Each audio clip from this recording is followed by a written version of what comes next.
Hey guys, so a while back I made a video on how you can make your computer speak to you using text-to-speech, and I said you could only go up to 360 words per minute. In this video I'm going to show you how you can make your computer go all the way up to 720 words per minute using a terminal command. I'm not going to explain how all of it works right now. I'm going to make a second video a little bit later explaining how it works and also how you can troubleshoot some of the issues, but for now I'm just going to show you how to get your computer to speak faster to you. So first of all, this is what your computer might sound. So first of all, you go to System Preferences.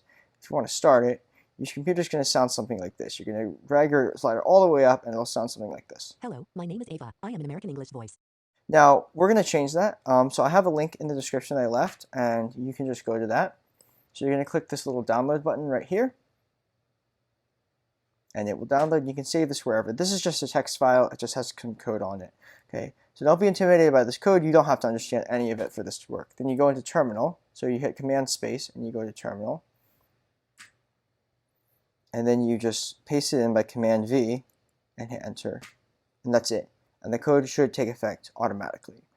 So I have this little thing from the book Frankenstein that we can just test it out over here. Let's try it now by hitting our Command Escape shortcut.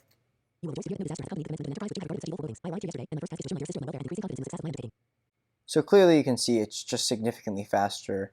And it's useful for a lot of different reasons. For example, you can read books much faster, and also you can I do my school readings. I use this a lot for skimming, so it's just really helpful. And I think that Apple really should have incorporated this a long time ago. I actually emailed Apple and they said it was impossible to do. So I think that this is really interesting and very helpful. I hope you find it helpful too. Don't forget to like and subscribe and share this with any friends you need.